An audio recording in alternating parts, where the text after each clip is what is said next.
That's a lot of life, by the way. I wish I knew this sooner. But, as I've said before, it isn't like you weren't told stuff. We did kind of know things before. We just didn't take them seriously. And that doesn't mean that there's something wrong with us. It's just that a lot of times people aren't ready to receive some bit of information, some bit of wisdom. This past weekend I was talking to a dude who is close to 80 years old. And it was fun talking to him because a friend of mine was with me, and my friend is like just about blind. And this guy who we were talking to was just about deaf. So it was great to watch these one guy blind, one guy deaf, and they still managed to make it work, you know? And so the old guy, you would ask him a question like I asked him, what was your favorite building project? So he was a guy who built parking structures. In fact, the parking structure over at Horton Plaza, that was his design. He made that. And he worked on hundreds and hundreds of parking structures all around the world. And so I asked him, what was your favorite parking structure? What's your favorite project? And he goes, what? And so I had to repeat it even louder. What was your favorite parking structure? Oh, and he was an incredibly nice guy. And he was into like leadership and management and stuff like that. It wasn't just like a building guy. But I watched him teach my blind friend calculus, because my friend works in construction. So they kind of have that thing. And then the guy turns to me, and he's like, so, Trevor, his grandson is out and met him, tells me you have a PhD in philosophy. I said, yeah. I thought, oh, and he wants to talk philosophy with me. And I'm thinking, this is exactly what an educated person is. It's a person who knows something about everything, and then everything about something. And so he's able to talk about construction, building. That's the thing he knows everything about. But then he knows a little bit about lots of things. And so we were talking about like management strategies and leadership and all of this. And he was telling me that as he kind of nears the end of his life, he says it's very frustrating for him mentally because he knows a lot, and yet who wants to hear it? You know?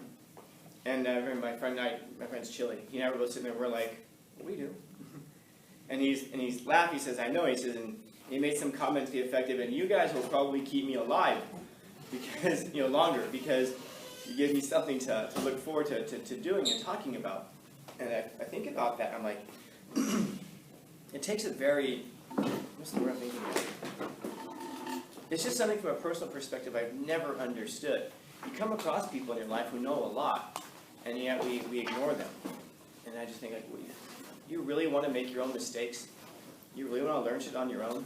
This is a guy who had lived just about 80 years so far, and then he's still a very, very sharp mind, but his body, he's not really able to get up and walk by himself. He needs help with stuff. He has a walker and everything. But this is a guy I look at and I think, my goodness, this guy has made a lot of mistakes in his life. He's done a lot of positive stuff as well. I could take his 80 years, if I could put that into my head, I've now advanced myself that far. But the life advice stuff that he would give, I don't know that it's anything that a lot of us wouldn't already know. We know that, what should you do? You should study more. Why? Because it makes you, first off, it makes you a better rounded person. It makes you somebody who's more interesting. If you're a more interesting person, you're going to have far more opportunities in life. You're going to also have a more enjoyable life because you're going to understand the world more around us.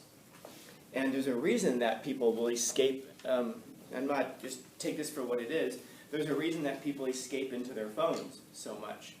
Because whatever's happening on this small screen is so much more interesting to them than what's happening in the world out here. And I think, well, of course it is. Because you're not engaging the world out here. That makes sense. It's kind of like you take a lot of guys who are really into video games. Well, of course you would be. If you're out here in the world and you're ineffectual and you're take this for what it is. Don't take this as a criticism. Take it as a narration. Because I don't know who in here does this stuff. But if you're out here in the world and you're ineffectual and you're weak and you can't manage to get yourself together and you have like a crappy job and you don't get the respect that you think that you deserve, or at least the respect that you want, well, why the hell would you live in this world? Now, there is a reason. It would be to perfect yourself, or at least to develop yourself so that you actually do deserve those things. And when you do deserve them, you will get those things. But isn't it just so much easier to retreat into a video game where you can make your own avatar, you can look the way you want to look, you can be a god in some of these games. You know, you go on there, it's a massive online game. People will actually know you. And in this one digital world, you matter. Where you can curate your stuff that you post online so that suddenly now you matter. And people will know who you are, people from all over the world. And so we have this tremendous problem of especially young men who are just retreating into video games and refusing to live in the outside world. And this is why one of my classes, we're talking about the metaverse. You remember the metaverse we talked about? And people have asked me, well, I mean, do you really think that people are just going to plug into the metaverse and just exit out of life? Yes. Before that sentence is even finished, yes, I do believe that lots and lots of people will do this. And it begs this question. And this is a real question, by the way. Is that a fulfilling life? And the jury is out. I don't know. It's obviously it's a very personal thing. If it's fulfilling for you, there's this old philosophical experiment. When people have asked like what the value of philosophy is, this is what it is. Every science begins as a philosophy. There was a philosophy of chemistry. There was a philosophy of physics. There was a philosophy of biology. And all of these philosophers went out and they started thinking about these things, conceptualizing about them, and then we form rules about how to study these things. And once we form these rules about how to study it, we then turn to scientists who then apply the scientific method, and they go, thank you for this study. And then they go off and then they make it a science, and then philosophy we move on to something else. This is one of the values of it. Because it isn't just so clear as, oh, biology? Well, of course it's a science. No, it had to start off as a philosophy. And there are lots of things, by the way, that start off as philosophies that never made it into the sciences. Like alchemy, do you know what this is? Was an example of this. And so when artificial intelligence, by the way, is one of those things. And so anyway, there's this old thought experiment called the pleasure machine. And the question was, let's imagine that you had this opportunity where you could be plugged into a machine today we call it artificial intelligence, but this is a really old experiment. This has been around for a very long time, before artificial intelligence, of course. And the question was, if you could kind of go into this unconscious state in this machine, just basically exit life, but then awake in this like what we call an artificial intelligence world, and you wouldn't know the difference between that world and this world, would you do it? And in that machine, you have everything the way you want it. Everything is perfect. You could be whatever you want it to be. Would we do it? And so the question in that philosophy becomes, would that be a meaningful, fulfilling life? And now again, you fast forward every like 50, 60 years, and this is becoming a real possibility. And it's a real thing that if you guys don't have to grapple with it, if Zuckerberg has his way, you guys will grapple with it. But if not, certainly your children are going to grapple with this thing. So we have to ask that question about what is it about us as people, because there are some of us, by the way, who look at that and just kind of scoff at it and go, no way, go into a computer artificial world? That's stupid.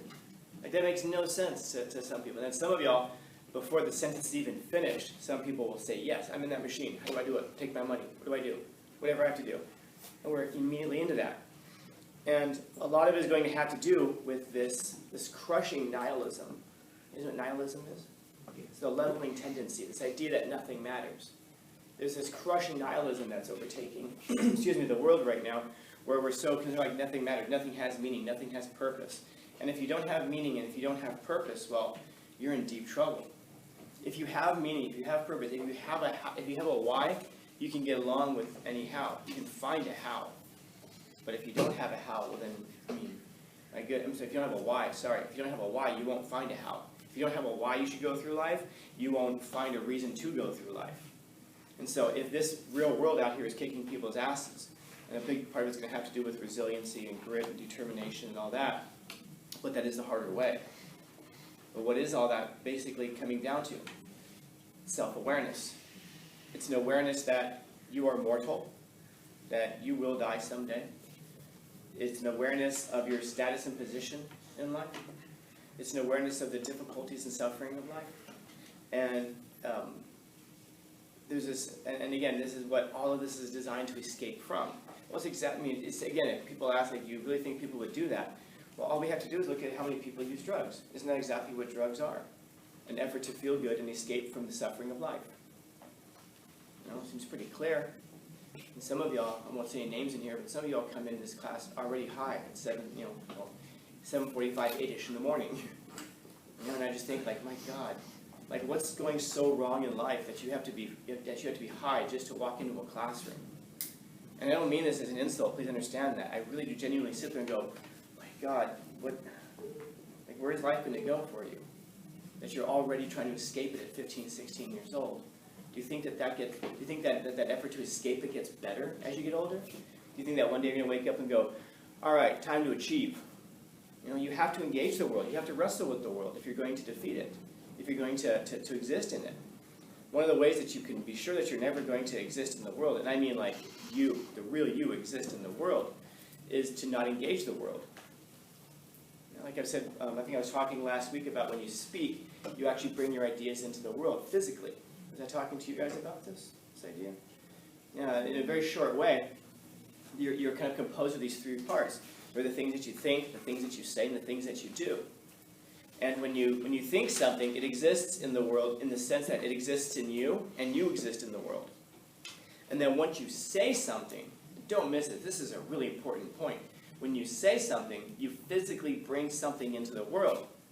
It's sound waves. Literally, when you say something, I like pizza. You've now brought that idea into the world physically. It is now physically entered the world through sound waves. And so this is why it is that when you lie to a person, when you manipulate a person, you're doing it with sound waves. You're telling a person, oh no, your hair looks great. And now you've created a fake reality for them to live in. Just those sound waves create a fake reality for a person to live in. No different than if you plug them into the metaverse. And then at some point, as I was saying, that you're going to get to a point where you're going to realize, this thing that I thought was true is not true. If you actually arrive at that point. And then you have to wrestle with how much of your life was not true, was a fiction. And then finally, the things that you do, where you bring things into the world in a more permanent state, in a more permanent way, because you actually physically change the landscape of the world. So these are the things. These are the three things that make you up: the things that you think, which enter the world because you're in the world; the things that you speak, which enter the world physically through sound; and then the things that you do, which enter the world in a more concrete way physically. And so if you never think the things that you think, if you never say the things that you believe, and if you never act on the things that you believe, understand that you never really entered the world. There was something approximating you, something that was akin to you, but it was never you that actually entered the world. And there becomes this thing in us where we almost long for annihilation, like we just want to crawl into a hole and die, and hope that nobody ever even notices. There's this poem by T.S. Eliot called The Love Song of J. Alfred Prufrock. If I see you guys in a couple of years, we'll read that. And the whole poem is about a guy who's afraid to ask a question. It's probably to ask a girl out. That's probably the question he wants to ask, but he never tells us what the question is. The poem is 131 lines, and he never tells us what the question is. And one of the lines in there is he says, I should have been a pair of ragged claws scuttling across the floor of silent seas. In other words, I wish I had just been a crab walking around the bottom of the ocean where nobody would find me. And if someone did find the crab, what could the crab do?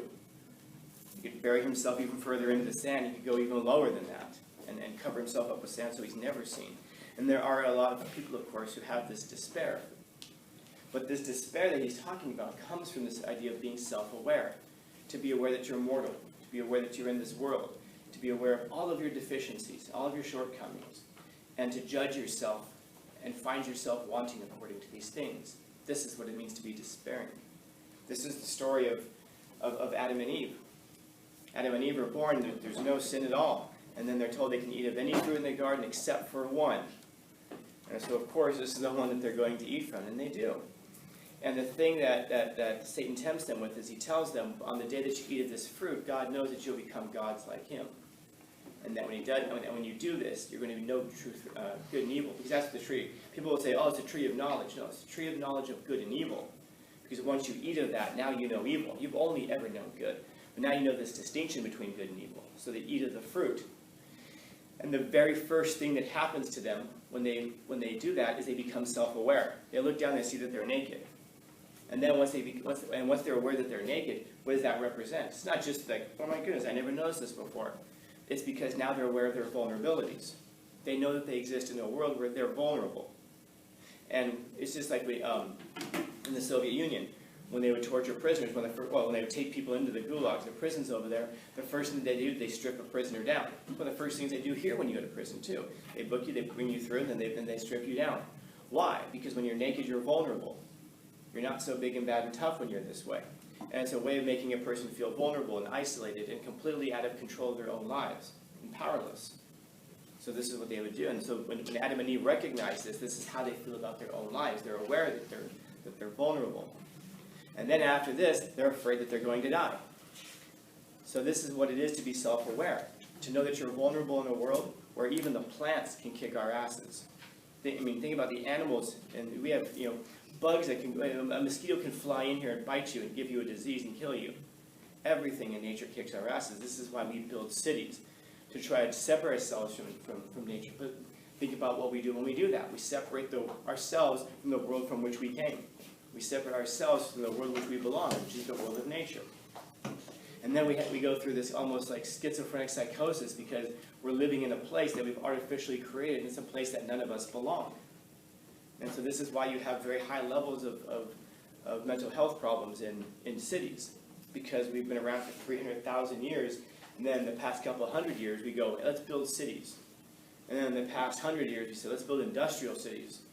And then the past 50 years, we've made them even more urban and centralized and cut off from nature. You walk outside, and how many trees do you see? You come from a place where you walked outside, and that's all you saw was trees. And so, being aware of our own vulnerability has caused us to create a great deal of mental stress for ourselves by moving away from the places that we belong. And that's not just a state of nature. That's even families, that's even society. It's all of these places that we kind of isolate and separate ourselves from. It comes from this thing of self-awareness. And this is the story of Adam and Eve. We become aware of our vulnerabilities. We become aware that we're going to, of our mortality, the fact that we're going to die, and it terrifies us. So once you become aware of those things, well, despair is the price that you pay for this. And think about it, we're the only animal that's self-aware. You ever find your dog sitting there just staring off into space, and you ask your dog, what's going on? The dog says, I'm having an existential crisis. If the dog says that, you're probably one of those guys who's high at 7:30 in the morning, aren't you? And at 12, and at 10 o'clock at night. Our animals don't have these existential crises that we have, because the animals are not aware of their mortality. They're aware of their vulnerability. That's why if you have a cat, and you've had the cat for 10 years, and you've fed it every day, you've given it lovies. That's what you call scratches and loves and kisses. You give the cat lovies, and then all of a sudden one day you turn too quickly, and the cat just freaks out and takes off, thinks you're going to kill it. Because the cat is perpetually aware of its vulnerabilities in this world. If you ever watch these nature shows, there's always this fear that they had that, but they're not really sure, they don't understand why it is, it's just built into them. And so it's built into us, but it's also developed by us. So it seems like a strange thing though. So what do we get out of it?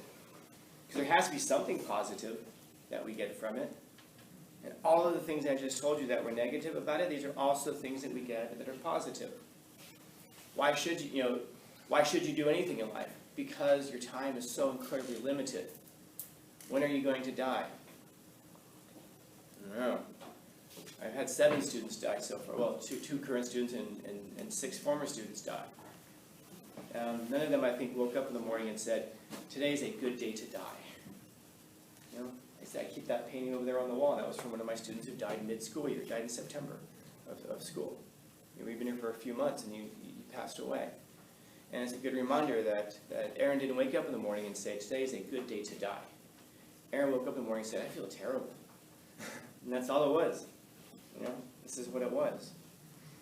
And so because your life is so short, and no matter how long it is, it's still short, that's what also makes it very, very valuable. And that's what makes it worth doing. If something is infinite, it's not really worth doing. It's like one of those things that I ask you, what will be more terrifying to you? The idea that you're going to die, or the idea that you would live forever?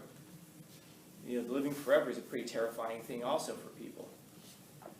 And what would you do? Everything, an infinite number of times, I suppose? I don't know.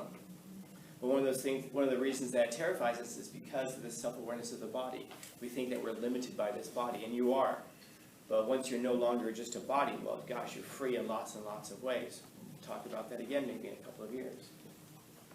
And so, self-awareness is a very good thing. It gives us something as humans. It gives us things to strive for. It gives us purpose. It gives us meaning. Your cat and dog don't sit there and think about purpose and meaning. My God, don't they eat the same thing every day of their lives? And they drink just water? I mean, think about how fulfilling your life can be. They're not self-aware of that. They don't know any different. As humans, you know different. And maybe that's one of the things that terrifies us about gaining wisdom from the old people. Because once you know more, you're more self-aware. And we no longer have the excuses that we had before. Man, nobody ever told me this, but yeah, someone told you. You were aware. You weren't ready to receive it, and that's fine. You don't have to be ready to receive everything at all times. But I would suggest to you that the lessons are all around you. And if we just become aware of that and make ourselves open to it, you're going to go so much further than you otherwise would. And I tell you this, I don't think I'm going to change anyone's life, of course, but I tell you this because now you can never ever say, nobody ever warned me. Nobody ever told me. And you're right, the world needs CEOs. Of course it does. The world also needs people to greet you at Walmart at the door. Welcome to Walmart. The world needs people who work at flower shops. The world needs people. I was about to say the world needs people to go to be motorcycle cops and write tickets, but the world doesn't need those, do they? We don't need those or mosquitoes. But you get the idea that the world needs all levels of people, and where you're going to fit into that. And again, not that any of those jobs is better or worse than others, but some of them are choicer than others. And if I asked you which of those things you wanted to do, I imagine that many of us would fall in a very certain spectrum of hierarchy with that. But I think you're going to find that the difference is people who are willing to take wisdom and do something with it, and people who don't, and want to learn things on their own. Not wanting to learn things on our own is exactly an expression of this. It's a despair of the self-awareness. God, if someone tells me something, well, now I know it, now I'm responsible for it. I don't want any of that. I just want to, and we'll say things like, you know what, I just want to be young. Okay. Everyone's been young before, and you're all going to get old. Well, not all of you. If history is any indicator, not all of you will get old. But most of you will. Most of you will. And the life that you have to live at that point is the life that you're going to prepare for right now. There's nothing wrong with having fun. Right? That's kind of what that's the salt and pepper of life, right? It's the thing that gives life its seasoning, but not at the expense of your own self. We all pay for what we do, some sooner, some later, and that's the thing with self-awareness. We pay for it in certain ways, but we also get lots out of it. The goal, hopefully, is to focus on the good things that we get out of self-awareness. And then maybe the self that we're going to become aware of at some point is a self that we can be proud of, and our families can be proud of. Questions, comments, concerns, complaints, criticisms, critiques? Happy Monday.